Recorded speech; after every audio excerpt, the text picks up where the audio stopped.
Imagine this scene. You are sitting in a crowded room, thick air with stress, tight face.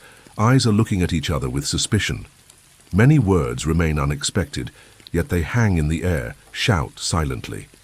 And at the center of this psychological storm, a person stands who does not speak, does not attack, does not defend, does not request to understand, and no one shows anger.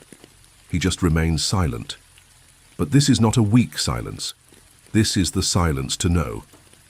And here, the mystery begins. Why does he not speak? Is he weak? Or is something deep? In a world where everyone speaks and everyone listens, silence becomes a discrepancy, but not a defect, but a weapon. How can silence be the fastest voice? And how can the absence of words make such turmoil? Silence does not withdraw from reality, but has a deep summons.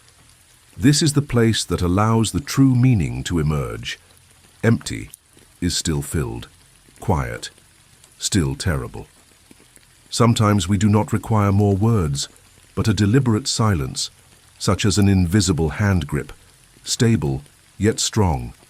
But when does silence form a strategy? When it is not migrating, but there is a form of control. When we do not choose silence because we have nothing to say, but because what we know is, it is very huge to speak.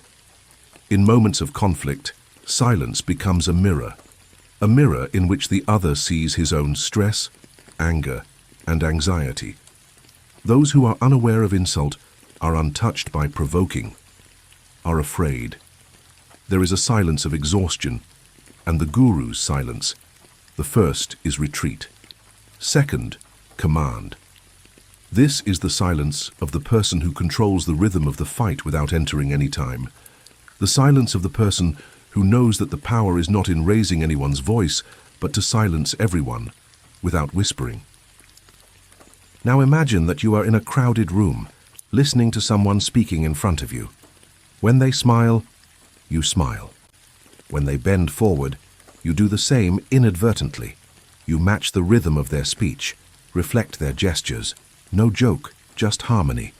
This, which we call mirroring, the subtle art that makes the heart of human relationship. Mirroring blind is not copying, but a deep, vested feeling that another person is like you, and he realizes, brings comfort, and creates faith. In a commercial conversation, you can reflect the body's posture without any meaning, not because you are copying them, but because your body is reading their signs and answering. This subconscious harmony makes the conversation smooth and the connection deeply. Human beings are ready for those who meet them. They breathe the same rhythm, use the same words, and it creates a sense of familiarity. Mirroring is beyond the body. It includes the tone of the tone, the way of speaking, even the choice of words. But if you finish it, it can come as fake. Mystery? It is natural not to take care of anyone and to flow with real intentions, not with the desire to manipulate. Mirroring is not copying. It is a subtle form of honor, a calm harmony, and a language that says, without words, I see you and I understand you. Now imagine, someone who does not like you, they do not hide their dislikes. Perhaps they see you in silence as well. What if you ask for a small favor from them? And surprisingly, he said yes. Not only this, but he started behaving more politely with you. Is this a psychological move, perhaps? But we call it Ben Franklin effect. The idea is simple. When a person who dislikes us is a favor, they begin to justify their action, not by changing our behavior, but how they feel about us. They explain to themselves that they did this because they respect us, because they have started liking us. Franklin himself tried it. There was a person in Parliament who disliked him, so he asked to borrow a rare book. The man lent him to him. And after that, everything changed. The mind is not like a contradiction. It does not want to help himself hate anyone, so it again writes the feeling and says, perhaps this person is not so bad and after all. We are not just like those who believe us.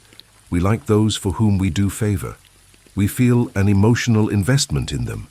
We come closer because we gave ourselves something. And thus, love becomes the result of action, not the reason. Perhaps you don't have to convince people to love you. You just need to give them a chance to be kind for you. If you like the video, don't forget to like, subscribe to the channel, and write your opinion in the comments. Your opinion matters to us and motivates us to provide the best.